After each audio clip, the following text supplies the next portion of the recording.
Good afternoon. Welcome to Garbage Tier Media. This is your host, Jamal Baraka.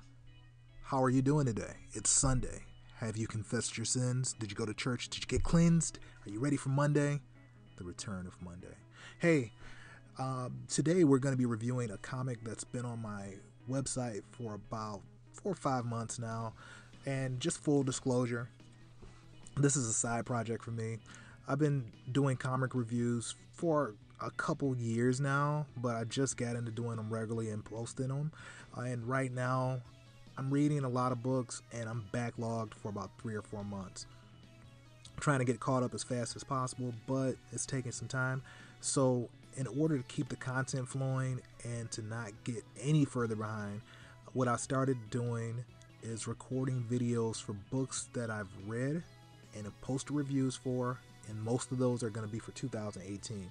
I'll try to get 1 or 2 new books on every week, and I'll try to mix those up with podcasts and actual movie reviews, so it doesn't get stagnant and you'll always have new content. But as far as my books, it's going to take me a while to get caught up, and I do want to keep content coming to the website and to the channels.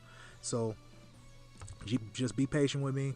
I'll get caught up eventually, and hopefully this content will at least be entertaining enough where you don't feel like you're wasting your time with me. Which, you know, that's part of the thing we have here. We're Garbage Tier. Comics are a waste of time, period, but they entertain us, so we enjoy fandom together. The book we're going to be reviewing is going to be Catwoman and Sylvester and Tweety. This was a special that came out in the middle of last year, and it's by Gail Simone, and the art is by Inaki Miranda. Now, I'm familiar with Gail Simone. She has a large body of work dating back to the 90s, and Inaki Miranda, I have no idea who she is, but the book here has turned me into a fan. Our colorist is Eva de la Cruz, and the combination of these artists have created a work that is better than the sum of its parts. And when I say that, what I mean is that the story is about average, the art is amazing, and combined you have a story that's neither good nor bad, but it's okay. So what we have in this comic is a war for the fate of the world between birds and cats. Weird, huh? So we have a war between birds and cats for the fate of the world. Our champions are Sylvester and Tweety, and their champions are Black Canary and Catwoman. Every page of this book is interesting to look at. It's a very dark book. When I say dark, I don't mean dark as if you can't see anything, but it's dark as if the content it's a dark story, even though nobody dies or anything.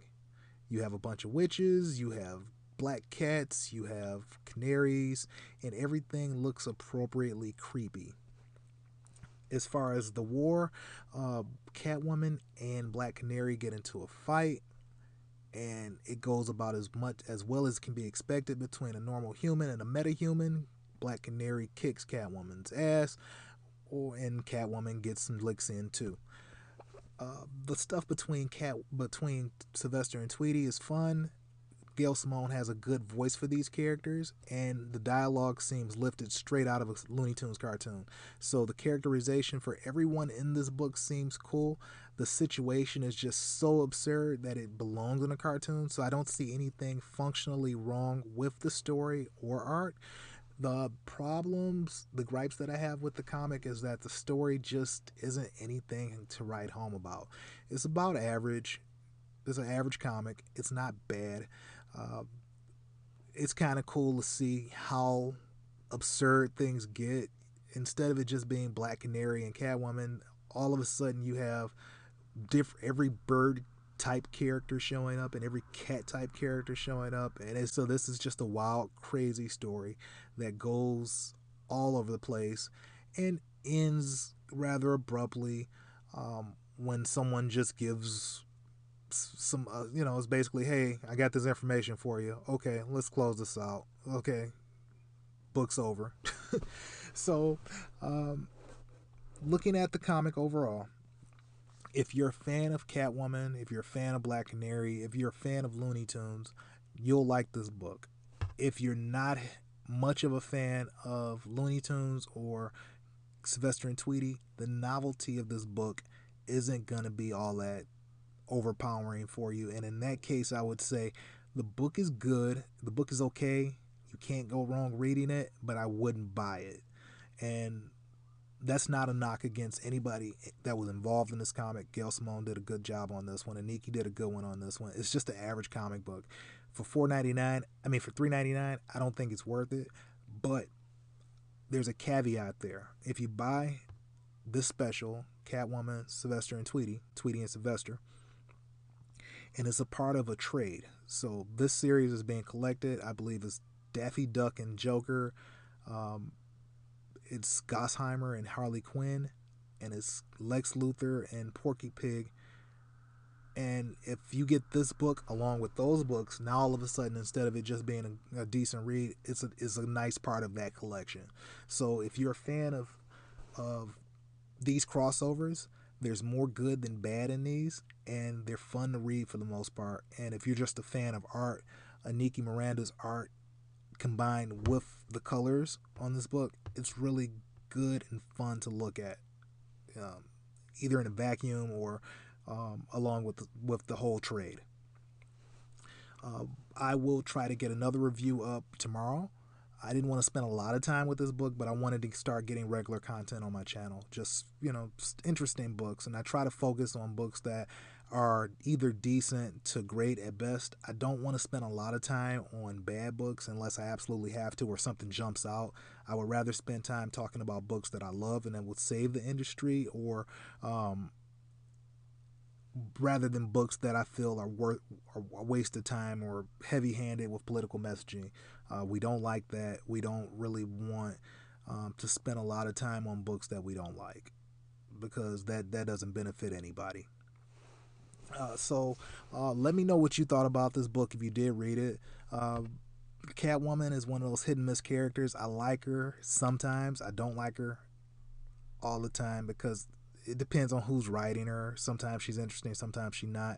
As far as Black Canary, I have no experience with that character, and in this one, I can understand why she's a fan favorite. She's pretty cool in here, and Gail does give both of these characters a lot to work with. The locations are varied, the settings are varied. Even though it's all in Gotham, there's a lot of energy in this book. So the team that wrote this book deserved to be recognized for their effort for the book that they wrote and put out there. DC had a good thing going with this comic, even though it's not going to be for everybody. It's okay. If you like my reviews, you can catch me at GT Media Reviews, or you can catch me on Twitter, Tumblr, and Facebook at Jamal is Trash. If you want to join a larger world or larger community, you're welcome to stop by and join my Facebook group. That is Planet EJOBN. That is the Extraordinary Journey of a Black Nerd group. On Facebook, we have over 230,000 followers, and you are welcome to join the planet. And, we're for everybody. Comics are for everybody. The medium is for everybody, and entertainment is for everybody. Thank you, and have an excellent Sunday. I hope to see you next time.